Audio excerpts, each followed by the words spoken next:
Breaking news చూస్తున్నాం. విజయవాడలోని సత్యనారాయణపురంలో మాషాల్లా entrepreneurs పేరుతో స్క్రబ్బర్ల వ్యాపారంతో కస్టమర్లను అమాయకులను స్క్రబ్ లా తోమేసినటువంటి కేటుగాడు ఎట్టకేలకు అరెస్ట్ చేశాడు. సో వివరాల్లోకి వెళ్తే గనక మాషాల్లా ఎంటర్ప్రైనర్స్ పేరుతో చాలా మంది దగ్గర దాదాపు 2 లక్షల రూపాయల వరకు వసూలు చేసి ఈ స్కామ్ లో ప్రధాన నిందితుడైనటువంటి మాషా అల్లా ఎంటర్ప్రైనర్స్ CEO పసుపులేటి అంకుశం రాజా ఎట్టకేలకు పోలీసులకు అరెస్ట్ అయితే చేశారు. సో అతను తనంతట తానుగానే పోలీసు కోర్టులో లొంగిపోయారు. అయితే గత కొద్ది రోజుల నుంచి ఏదైతే జూలై 27వ తారీఖు నుంచి బాధితులందరూ కూడా ఒక్కసారిగా రోడ్డు ఎక్కడంతో ఇక చేసేదేమీ లేక CEO పసుపులేటి అంకుశం రాజా కోర్టులో లొంగిపోయారు. అయితే పోలీసులు కూడా ఈ రోజు ఉదయమే తన భార్య అయినటువంటి సుష్మను కూడా అరెస్ట్ చేశారు. ఆవిడ దగ్గర నుంచి 5 లక్షల రూపాయలు అదేవిధంగా వివిధ రకాలైనటువంటి 10 మొబైల్ కూడా స్వాధీనం చేసుకున్నారు. ఇక వివరాల్లోకి వెళ్తే మాషాల్లా ఎంటర్ప్రైనర్స్ పేరుతో స్క్రబ్బింగ్ ఏదైతే మనం తుడుచుకోవడం అంటే అంట్లు కడుక్కోవడానికి ఉపయోగించేటువంటి స్క్రబ్బర్లను అందజేస్తాము. వాటిని మిషన్ ద్వారా ప్యాక్ చేస్తే చాలు మీకు దాదాపు నెలకి 20 నుంచి 40 వేల వరకు జీతం వస్తుందని చెప్పి నమ్మబుచ్చాడు. ఈ మాయమాటలకు ఎక్కువ శాతం నిరుద్యోగ యువత అదేవిధంగా వర్క్ ఫ్రం చేసుకోవచ్చు అని చెప్పడంతో ఇంట్లో ఉన్నటువంటి అమాయకపు మహిళలు కూడా గృహిణీలు కూడా ఈ మాయమాటలకు వలలో పడి అతనికి దాదాపుగా ఒక్కొక్క కస్టమర్ కూడా 2 లక్షల రూపాయల వరకు చెల్లించారు. అందులో 30,000 రూపాయలేమో మెటీరియల్ కు, 1,00,000 రూపాయలకేమో మిషన్ కు అని చెప్పి ఆ కస్టమర్ దగ్గర నుంచి డబ్బులు వసూలు చేసిన వైనం అయితే కనిపిస్తుంది.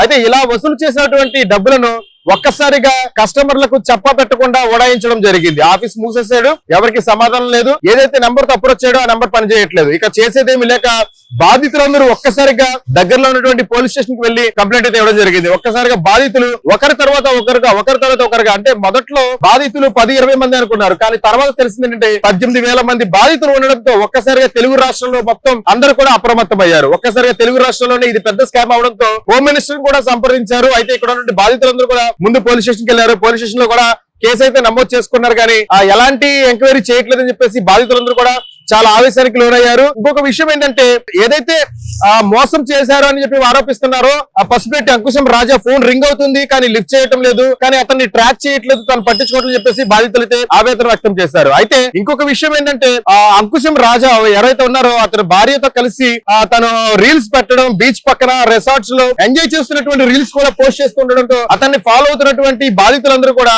ఎందుకు అతన్ని అరెస్ట్ చేయట్లేదని చెప్పేసి పోలీసుల మీద కూడా ఒత్తిడి తీసుకొచ్చారు. అయితే బాధితులు మాత్రం ఎక్కడ కూడా పట్టు వదలకుండా దీన్ని ఎలాగైనా సరే సీఎం చంద్రబాబు గారి దగ్గరికి తీసుకెళ్లని చెప్పి ప్రయత్నం చేశారు. సీఎం చంద్రబాబు గారు బిజీగా ఉండడంతో హోమ్ మినిస్టర్ అనిత గారిని సంప్రదించారు. హోమ్ మినిస్టర్ అనిత గారు కూడా బాధితులందరినీ కూడా కూర్చోబెట్టి వారి ఫిర్యాదులందరినీ కూడా తీసుకుని ఒక్కసారిగా వారందరితో మాట్లాడి పోలీస్ సిబ్బందిని కూడా హెచ్చరించి ప్రత్యేకమైనటువంటి ఒక టీం కూడా ఏర్పాటు చేయడంతో కేసు మరింత తీవ్ర స్థాయికి వెళ్ళిపోతుందని అర్థం చేసుకున్నటువంటి వెంటనే మాషాల్లా ఎంటర్ప్రైనర్ CEO అయినటువంటి పసుపులేటి అంకుశం రాజా తనంతట తానుగా వచ్చి కోర్టులో లొంగిపోయాడు. అయితే కోర్టులో లొంగిపోయిన తర్వాత కూడా ఆయన భార్యను కూడా పోలీసులు అదుపులోకి తీసుకున్నారు. అయితే మొత్తానికి అరెస్ట్ అయితే చేశారు. కానీ మరి బాధితుల దగ్గర నుంచి వసూలు చేసినటువంటి డబ్బులన్నీ కూడా తిరిగి బాధితులకు అందుతాయా లేదనేది ప్రశ్నార్థకంగా ఉంది. ప్రస్తుతం అయితే అతను పోలీసుల కస్టడీలో ఉన్నారు.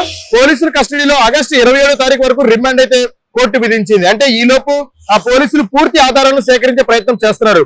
అసలు ఈ ఎంటర్ప్రినర్స్ ఎలా ఈ కంపెనీని ఎలా నమోదు చేశారు, అదేవిధంగా కస్టమర్స్ ని ఎలా ఆకట్టుకున్నారు, కస్టమర్స్ దగ్గర నుంచి డబ్బులు ఎలా వసూలు చేశారు, ఆ వసూలు చేసిన డబ్బులన్నీ ఎక్కడున్నాయని చెప్పేసి పోలీసులు అయితే ఎంక్వైరీ చేస్తున్నారు. కస్టమర్లను వీళ్ళు ఆకట్టుకునేందుకు ఈ మాషాల్లా ఎంటర్ప్రైనర్స్ పేరు మీద ఇన్స్టాగ్రామ్ లో పలు ఇన్ఫ్లుయెన్సర్స్ తో వాళ్ళు ప్రమోషన్ వీడియోస్ కూడా చేయించారు. ఇక ఇన్ఫ్లుయెన్సర్స్ ప్రమోషన్స్ అంటే మీ అందరికీ తెలిసిందే కదా.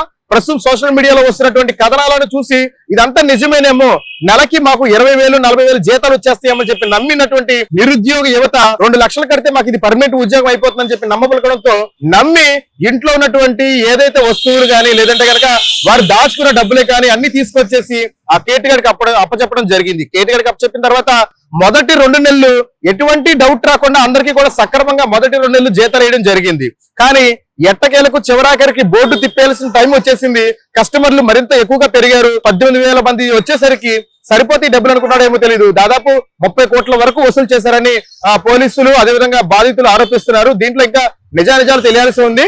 ఆ 30 కోట్ల రూపాయలతో ఒక్కసారిగా కంపెనీ బోర్డు తిప్పేసడం జరిగింది.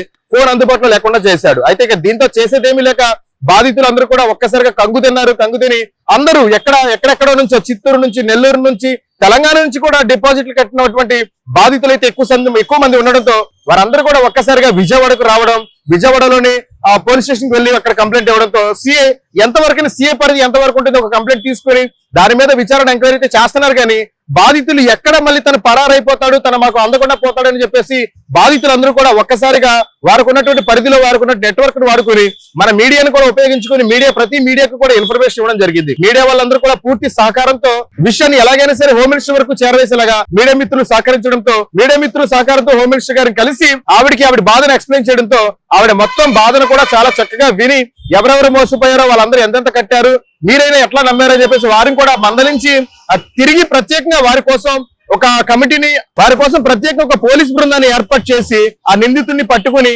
అతని ద్వారా డబ్బులను కూడా రికవరీ చేసే ప్రయత్నం అయితే చేస్తారు. మొత్తానికి మాషాల్లా ఎంటర్‌ప్రెన్యూర్ CEO అయినటువంటి పసుపులేటి అంకుశం రాజాని అయితే పోలీసులు అదుపులోకి తీసుకున్నారు. కోర్టు అయితే ఈ నెల 27 వరకు రిమాండ్ అయితే విధించింది. రిమాండ్ తర్వాత ఎలాంటి నిజాలు బయటకు వస్తాయి, అసలు ఆ డబ్బులు ఏమయ్యాయి అనేటువంటి పలు ఆసక్తికరమైన అంశాలు కూడా బయటకు రావాల్సి ఉంది. సో ఇది కెమెరామెన్ సురేష్ తో విజయ్ రిపోర్టింగ్, విజయవాడ.